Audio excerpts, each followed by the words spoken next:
Hey everybody, this is Daniel Drummond, one half of the tag team Bothersome Truth. And today's video, as you can see from the title, is about the comments that Steve King made, the congressman from Iowa, at the Republican National Convention that's going on this week. And I just give you a little context. This is a pre-game conversation that you're about to watch. Chris Hayes with MSNBC, a writer with Esquire, another correspondent is sitting there, and then also there's Steve King. And I'm just going to go ahead and play the footage, and I want you to go ahead and watch what's going on. Be beaming in. I mean, what does this say about the identity crisis the party has right now? Well, if you're really optimistic, you can say this is the last time that old white people will command the Republican Party's attention, its platform, its public base. Of course, I thought that was going to happen after 2012, and I was, thanks to the good work of Congressman King, I was severely disappointed. I think he'll still be around, though. But I think he'll be around. But I'll tell you what, in that hall today, that hall is wired. That hall is wired by loud, unhappy, dissatisfied white people. Very white, yes, very white crowd. Any sign of rebellion is going to get shouted down or shouted down either kindly or roughly. But that's what's going to happen. This whole white people business, though, does get a little tired, Charlie. I mean, I'd ask you to go back through history and figure out where are these contributions that have been made by these other categories of people that you're talking about. Where did any other subgroup of people contribute more to civilization? And white people?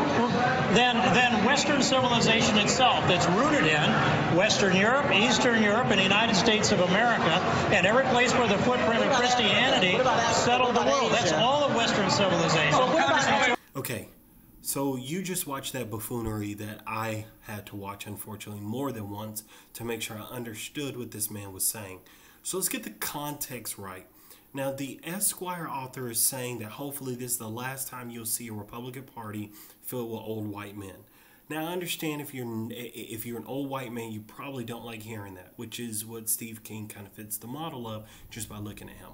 Whatever, I get that. But he goes on to say that he questions if there's any contributions by anyone who's not white to civilization.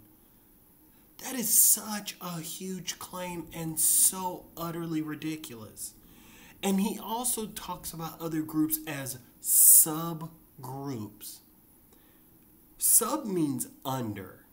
Now, make no mistake, people have been calling out these comments saying that they're white supremacists, saying that they're racist. And it's hard to argue with that. He's saying nobody else has contributed to civilization other than Christians and Eastern and Western Europeans. So he's leaving out China, he's leaving out Australia, he's leaving out Africa, he's leaving out Asia, he's leaving out all these countries. So if we were to believe him, here's a couple things that he's going to go without. He can't have paper because paper is a Chinese invention. He also can't have paper currency because the Chinese came up with that because they ran out of metal in their currency. Go look it up. So they ended up coming up with paper currency. He also wouldn't have any gunpowder. That's also a Chinese invention. And some even say that the compass was a Chinese invention. Okay, these are things that are significant in the history of humanity. The compass, gunpowder, paper, and paper currency. And this man has the audacity to look us in the face, to look at people in the face on TV and say that non-whites haven't contributed anything of value outside of Eastern and Western Europe and Christianity. He's going to completely ignore the contribution of Muslims, of algebra, which it's something devised by Muslims, and the fact that Muslims, if you go back in history, actually found ancient philosophical texts and brought them back and helped revitalize our view of philosophy, which contributed later to the Enlightenment. That's what he's saying. Oh, and this is at the same Republican convention where Melania Trump, the wife of Donald Trump, the presumptive GOP nominee, she gets up there and gives a speech where parts of it were lifted from a speech by a woman of color, Michelle Obama. Now, just to be fair, we don't know who wrote Michelle Obama's speech. But the fact that Steve King would get on television and say this kind of buffoonery, this kind of foolishness, is unacceptable. And he has said other things like this in the past too. And please understand, some of you are going to say, well, Daniel, I don't see how that's white supremacist. That's just one man saying stupid things. This is a congressman in one of the most important states of our union. That's the first state for primaries. This man has power. This man is this man is a congressman.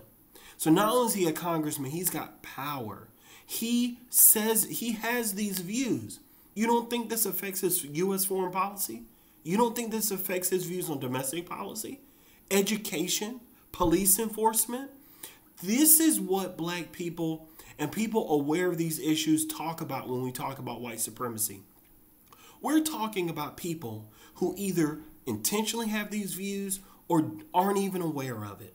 But they have views where they believe that whites are supreme, hence the term, and they believe other groups are lesser, that they're subgroups. And this kind of mindset will play into how we look at other people and how we deal with other people and how we help other people. This is the kind of thing that plays into the bootstrap mentality of you got to pull yourself up by your bootstraps. This is the kind of mindset that can be damaging when we don't even know that it's factoring in to the policy formation and the idea formation of different people. So I just had to say something about this because these comments will fly by some people and people will look at this and say, oh, that's just one man saying something crazy. You honestly think he's the only one? You don't think there's other Congress people, other leaders in government, in schools, in business who don't feel the same way he does? It's a problem. And unfortunately, I think a lot of people are going to breeze by this because there's so much other buffoonery I hear that's going on at the Republican National Convention. But I'm not going to ignore this. Let it be said, these comments are recognized. And so many of us in various communities looked at what he said and we all thought to ourselves, see, we told you.